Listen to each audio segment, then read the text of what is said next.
Bonjour à tous, ici Anissa. Bienvenue dans un nouvel épisode du podcast Outrospection, le podcast qui te sort de ta tête et qui t'ouvre aux autres. C'est le moment, vous savez, si vous n'êtes pas encore abonné au podcast, Apple, Spotify, Google Podcast, Deezer ou encore YouTube pour la version filmée, il suffit de taper Outrospection. Cela permet de mieux référencer le podcast, mais aussi d'être informé puisque je sors un nouvel épisode une semaine sur 2. Alors vous l'aurez peut-être remarqué, dans cette saison 3 du podcast, je traite des problématiques relativement personnelles dans l'espoir justement de vous fournir un retour d'expérience qui puisse être utile à d'autres personnes. Et aujourd'hui, comme le titre de cet épisode l'indique, on va parler de mon rapport à la hustle culture. Mais avant ça, qu'est-ce que c'est que la hustle culture ? À prononcer avec votre accent, hein. Hustle culture. Bref, je pense que très certainement j'alternerai dans du franglais tout au long de cet épisode. Mais alors, qu'est-ce que selon le Urban Dictionary, la hustle culture, c'est un terme anglais qui représente la glorification du travailler dur, de très longues heures, dans l'espoir d'atteindre ses objectifs professionnels, tout en faisant fi de sa santé et de ses relations avec les autres, avec ses proches. On parle aussi de la hustle culture comme la culture de l'agitation, voire de la productivité toxique ou encore la culture du burn-out. C'est un sujet sérieux, mais j'avais envie de faire un peu de prévention et j'espère que justement ça pourra peut-être éclairer certaines personnes par rapport à ça. Alors, il faut savoir que j'ai pas mal reformulé le titre de cet épisode avant de l'enregistrer parce qu'à la base, j'étais partie pour écrire comment la hustle culture m'a rendue malade. Puis je me suis dit, minute papillon. Certes, je me suis détruite avec la hustle culture, mais à la base, je me suis aussi construite autour. Et ça a aussi amené des bonnes choses dans ma vie. Voilà, comme pour tout, je pense qu'il y a toujours du bon dans le mauvais. Et j'avais envie justement, dans cet épisode, de vous parler aussi de ma construction et de comment finalement cette culture du travailler dur m'a permis d'être qui je suis aujourd'hui. Et puis comme aujourd'hui je considère que je suis dans un processus de reconstruction, je pense que c'est important de prendre la part de responsabilité qui m'incombe. Et donc dans cet épisode, c'est ce que je vais tâcher de faire en vous parlant du bon, du moins bon, ainsi que de mes apprentissages. Alors la première partie, comment je me suis construite avec la hustle culture.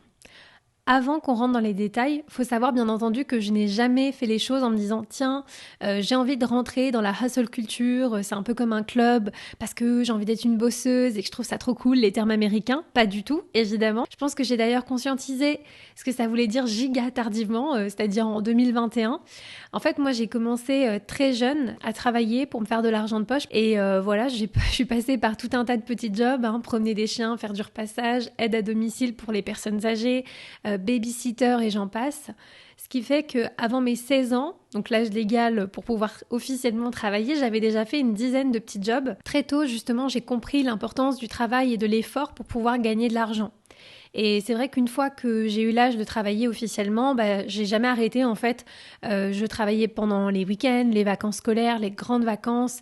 En fait, je prenais chaque petite occasion de travailler pour me faire de l'argent. Je crois que au-delà de me faire de l'argent, ce que j'aimais plus que tout, c'était en fait cette satisfaction, le plaisir et la fierté de me dire que j'avais créé de l'argent, de la richesse et que je méritais finalement de pouvoir m'acheter des trucs avec mon argent, de pouvoir partir en vacances même si c'était en car via Eurolines et que je dormais dans une auberge.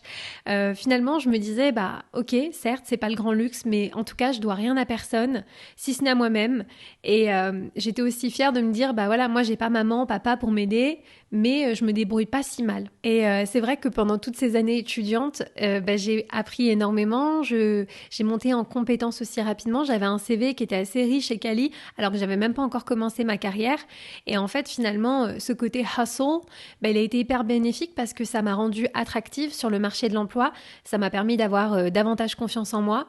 Et c'était un peu un cercle vertueux parce que du haut de mon jeune âge, j'avais des personnes qui comptaient sur moi, qui me mettaient des responsabilités, alors que finalement, j'avais même pas encore commencé à rentrer vraiment dans le monde du travail pour ma carrière. Et c'est vrai que j'ai, grâce à ça, développé une certaine éthique de travail. Je suis devenue hyper consciencieuse. Je faisais beaucoup attention aux détails. Et c'est vrai que à mesure que j'ai accumulé cette expérience, je me suis aussi construit une très bonne réputation. Et moi, dans ma tête, à cette époque-là, je me disais, c'est génial, rien ne m'arrête, je suis un bulldozer, je suis déterminée, à chaque vacances, je trouve du travail. Bref, je rebondis d'opportunité en opportunité. Et par la suite, en fait, quand je suis allée vivre en Australie, c'est justement cette même énergie, cette même fougue que j'ai utilisée, que j'ai mis à contribution, en fait, de mes candidatures. Je faisais des interviews c'était assez incroyable pour moi parce qu'en France, on parle tellement de la difficulté déjà à obtenir des entretiens. Et là, j'avais une multitude d'entretiens qui n'ont pas tous débouché sur des opportunités, mais c'est vrai que généralement, on me disait « Ah, tu es dynamique, machin ». Et je me disais « Non, mais c'est parce que les Australiens, leur marché de l'emploi, c'est pas le même que le nôtre. Ils connaissent pas les gens qui ont faim comme ça. » Et c'est vrai que même j'avais bossé à un moment donné avant d'obtenir mon job en agence dans un bar à jus de fruits. Et la nana était choquée. Elle me disait « Oh, mais t'as l'air hyper déterminée. On dirait que c'est le job de ta vie et tout. » Et moi, je me disais en fait, non, c'est clairement pas le job de ma vie, mais voilà, quoi. Chaque opportunité, chaque occasion de faire de l'argent, je prends, quoi. Et voilà, et jusqu'au point de décrocher un super job dans une agence, dans mon domaine, du coup, d'expertise, là où vraiment je pouvais finalement, en quelque sorte, consolider ma carrière. Et je me disais, waouh, c'est fou, quoi, ce que j'ai été capable d'accomplir, la petite étrangère qui finalement arrive en agence en Australie. Et en fait, voilà, pour vous expliquer un petit peu, ça a toujours été un peu mon truc de quel est mon prochain challenge, quel est mon prochain défi. Là, je suis partie, je me suis réinventée en quelque sorte à l'autre bout de la planète. Qu'est-ce qui m'attend encore ? Et c'est vrai que moi, j'ai toujours eu cette éthique de travail où le travail a tellement pris une place qu'en Australie, je me souviens, ils m'appelaient la uptight parce que moi, j'avais pas du tout conscience de ce que c'était le délire work-life balance, en fait. J'avais jamais entendu parler de ça. Avant, je bossais en start-up en France, donc autant dire le work-life balance, ça ne me parlait pas. Et c'est vrai que quand ils sortaient des bières, du vin le vendredi après-midi, j'étais là en mode, mais why, pourquoi faire ? Et je me souviens encore être vraiment fière de moi, à me dire, je fais beaucoup d'heures, je suis même plus investie que mes collègues australiens, j'arrive plus tôt, je repars plus tard. En fait, j'adorais ça, hein. C'est pour ça que je vous partage ça en toute transparence, c'est de dire à quel point avoir ce côté bosseuse, c'était devenu petit à petit mon identité, et je me galvanisais aussi dans l'idée de faire beaucoup, d'être énormément présente, et que ça se voit, et que moi aussi, j'en tire une certaine satisfaction. Donc quand mon visa il s'est terminé, que j'ai dû rentrer en France, c'est encore pareil, la même énergie de bosser qui m'a aidée à pas retomber, parce que j'avais entendu beaucoup de gens dire ah, tu vas voir, quand tu vas rentrer en France, ça va être dur, il va y avoir une redescente, t'as vécu en Australie jusqu'à présent, ça va être compliqué. Et c'est vrai que moi, mon objectif, c'était recherche d'emploi, c'est un emploi à part entière. Du coup, j'étais hyper déterminée à vite retrouver du travail. Et justement, c'est au Luxembourg ensuite qu'une nouvelle aventure s'est annoncée pour moi, et forcément, le début de pas mal de choses, pas mal de chamboulements. Deuxième partie, comment je me suis détruite avec la hustle culture. Dans la première partie, je vous ai partagé toutes les bonnes choses finalement que historiquement, cette envie de travailler dur et de pas avoir d'équilibre m'a permis quand même d'avoir, parce que je considère qu'il y a beaucoup de choses positives là-dedans. Mais maintenant, j'aimerais un petit peu rentrer dans les choses moins sympas, parce que il faut nuancer évidemment, dans la mesure où pendant plusieurs années finalement, j'ai connu une certaine croissance linéaire. Je suis allée de poste en poste, d'opportunités meilleures à opportunités meilleures, sauf que très bizarrement, à partir de 2018, j'ai commencé à ressentir les limites de mon mode de fonctionnement. En fait, à l'époque, j'avais un poste dans une agence, je faisais énormément d'heures, je bossais beaucoup, j'avais beaucoup d'urgence. Voilà, pour ceux qui ont déjà fréquenté les milieux d'agence, etc., ça vous parlera peut-être. Mais c'est vrai que voilà, il y avait une certaine pression, y compris financière. J'avais pas vraiment beaucoup de ressources de personnes auprès desquelles déléguer. Vraiment le classique. Et je me souviens qu'à l'époque, j'avais pas non plus de vie sociale. J'avais très peu d'interactions avec le monde extérieur, à l'exception de mes collègues et des clients. Je sortais pas. Le week-end, je bossais sur des idées de business avec mon mari, puisque comme on a toujours aimé l'entrepreneuriat, nous, on était toujours hyper partants pour faire nos propres trucs sur le côté, même si ça amenait pas à quelque chose à la fin. Juste créer, c'est quelque chose qui nous fait énormément vibrer tous les deux. Et en fait, je me suis retrouvée dans une phase assez étrange que je n'ai pas vu venir, dans la mesure où, malgré cette effervescence dans ma vie professionnelle, j'avais le sentiment que finalement, rien n'avançait vraiment et que je me sentais de plus en plus déprimée. Et j'étais extrêmement fatiguée, extrêmement démotivée. En fait, je commençais petit à petit à perdre le sens de ce que je faisais. Je me disais, mais tu veux quoi? Tu veux plus d'argent? Tu veux plus de ci? Enfin, en fait, tout me semblait dérisoire, je ne sais pas. Je pense que je dormais aussi assez peu. Et j'ai toujours été de la team t'inquiète, je dormirai quand je serai morte. Et j'étais perdue parce que je me disais, mais mon job me plaît, je comprends pas. En fait, il y a quelque chose qui cloche, je vois pas. Et en fait, quelques mois plus tard, mon corps m'a radicalement lâchée.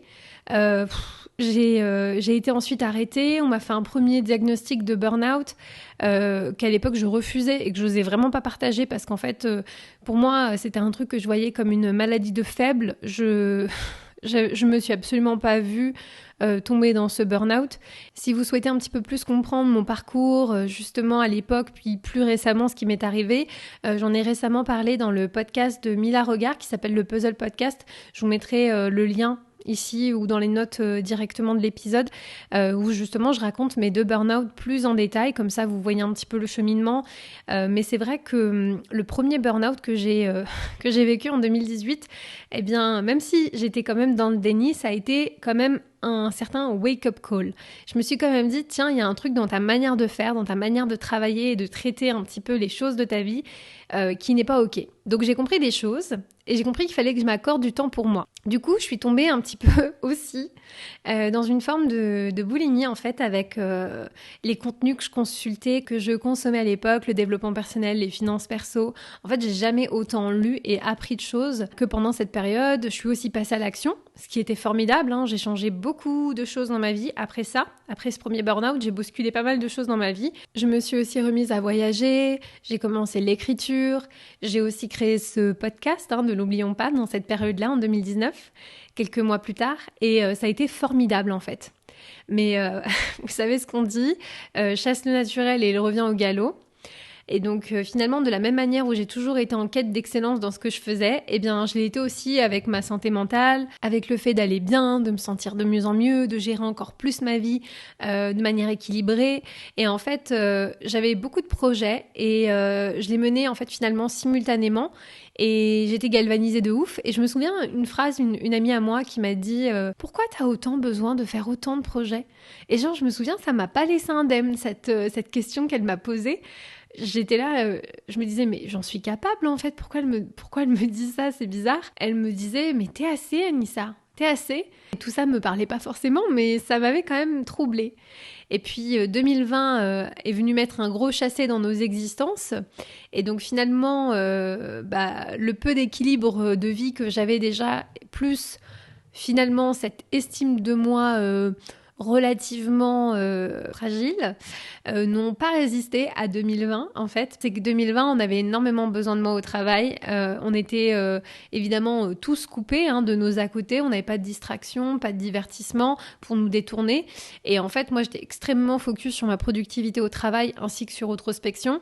J'étais en mode, écoute, c'est le confinement, mais moi, bosser dur, il n'y a pas de problème, je sais faire. Et c'est vrai que j'ai beaucoup sous-estimé aussi le poids, la charge mentale, en fait, d'une pandémie, l'incertitude permanente, l'angoisse généralisée, la peur et aussi les effets du stress sur le corps. J'étais à milieu de comprendre tout ce mécanisme, en fait. Et puis, fin 2020, vous le savez peut-être si vous avez écouté mes autres épisodes, en fait, je perds ma grand-mère. Et c'est très difficile parce qu'en fait, quelques jours plus tard seulement, je perds aussi mon grand-père de manière assez inattendue et tragique. Et en fait, en moins d'un mois, je venais de perdre les 2 personnes qui constituent en fait mon socle familial.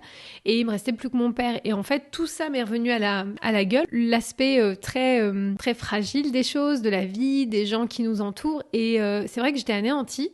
Sauf qu'à ce moment-là, mon équipe, mon entreprise avait vraiment beaucoup besoin de moi en fait.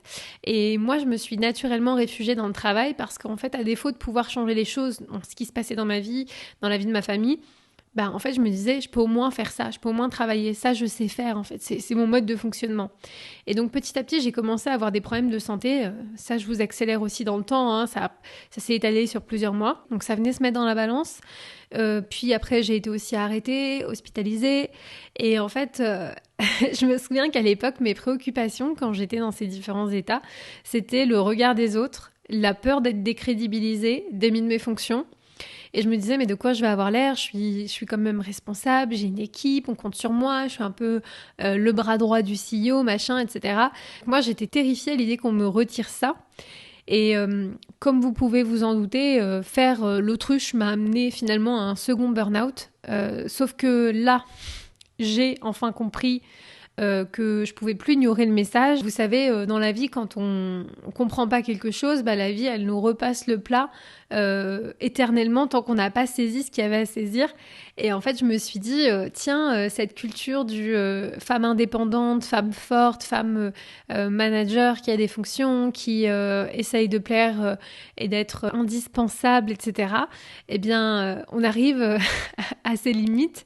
Donc c'est pour ça que j'aimerais, dans la dernière partie de cet épisode, vous partager un petit peu le message, le bilan que je fais de cet épisode malheureux et de cette hustle culture. Donc dans cette troisième partie, j'aimerais aussi amener un peu de nuance par rapport à ce que je vous ai expliqué de mon histoire. Dans la mesure où je ne crois pas que travailler dur soit un problème, je pense pas que le côté hustle culture en tant que tel puisse amener tout le monde au burn-out ou à des cas de figure extrêmement tragiques. Je pense que même parfois, travailler dur, c'est la seule option si on souhaite réaliser ses objectifs. La discipline, le travail, la persévérance sont quand même au cœur des plus belles réalisations de ce monde. Si on prend certains athlètes, certaines personnes dans des milieux intellectuels ou autres, je pense qu'il serait assez compliqué en fait d'attendre des résultats quand on n'a pas fourni le travail. Mais un point qui est important dans le côté hustle culture que j'ai expliqué au début de l'épisode, c'est qu'il y a une idée aussi de faire fi de sa santé, de faire fi de ses relations avec les autres. Moi, je suis tombée dans le panneau à 100%, c'est-à-dire que j'avais tellement à cœur d'être une femme indépendante, d'être une femme qui réussit à obtenir tout par elle-même, qui justement ne demande rien aux autres et qui est connue pour ses qualités de travail, que finalement j'en suis venue à passer complètement à côté justement de ma santé à de nombreuses reprises. Ce que je vous ai synthétisé, c'est plus de 15 ans à fonctionner comme ça, sans rentrer dans tous mes maux physiques, mais le fait est que j'ai complètement été coupable là-dessus. Mes relations aussi, ça va de soi, ça a été très compliqué.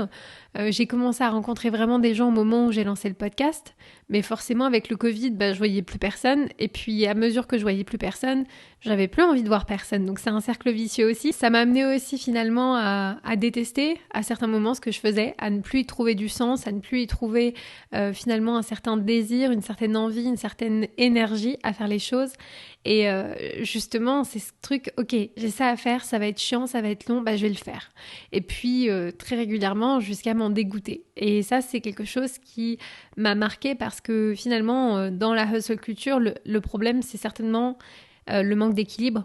Pas le fait de travailler dur, parce qu'en fait, quand on tient vraiment à quelque chose, je reste convaincue que travailler dur fait partie des prérogatives, en fait, des choses indispensables pour pouvoir réussir et réaliser ses projets, ses rêves. Je crois que le problème, c'est le rapport qu'on entretient aussi avec le travail, cette dépendance qu'il y a entre accomplissement professionnel et estime de soi. C'est aussi cette perception biaisée qu'on n'est rien si on ne fait rien. C'est cette culture de la productivité et de la performance qui nous pousse à s'oublier en chemin. C'est ce mépris du corps et de tout autre signaux interne au profit de la reconnaissance et de la validation externe. Et enfin, je pense que c'est aussi la glamourisation de la souffrance pour faire des likes et donner le sentiment qu'on est une girl boss. Moi, j'entends souvent sur les réseaux sociaux, ouais, moi je suis entrepreneur, je fais 70 heures, 80 heures par semaine et c'est ça la réalité du truc. Il y a quelques mois, j'ai découvert aussi d'autres façons de travailler, avec par exemple le slowprenariat. Je pense pas que la solution, c'est forcément d'aller dans les extrêmes, de plus rien faire, de n'être que dans la lenteur, etc. Je pense que les valeurs qui me plaisent le plus, c'est celles aujourd'hui qui m'invitent à l'écoute de mon corps, chose que je faisais vraiment pas jusqu'à présent. Je pense qu'aujourd'hui, mon ambition, c'est pas d'être une girl boss, c'est pas de prouver à tout le monde que je suis capable d'accomplir un max de choses, que je bosse 2 fois plus que tout le monde. Je pense qu'aujourd'hui, mon objectif, c'est juste d'être moi, c'est d'être Anissa, d'être à l'écoute de mon corps, de faire de toutes ces choses, que ce soit ma tête, mon corps et aussi peut-être mon cœur ou mon âme, peu importe comment on veut appeler ça, un ensemble aligné, un ensemble qui fonctionne à l'unisson. Depuis plusieurs mois, je me suis lancée justement dans un long chemin de croix, une sorte de voyage à la rencontre de moi-même. Et j'apprends à faire connaissance avec qui je suis quand je ne fais pas. Quand je ne jongle pas avec 5 projets, quand j'essaye pas d'être la meilleure, quand je cherche pas à plaire aux autres.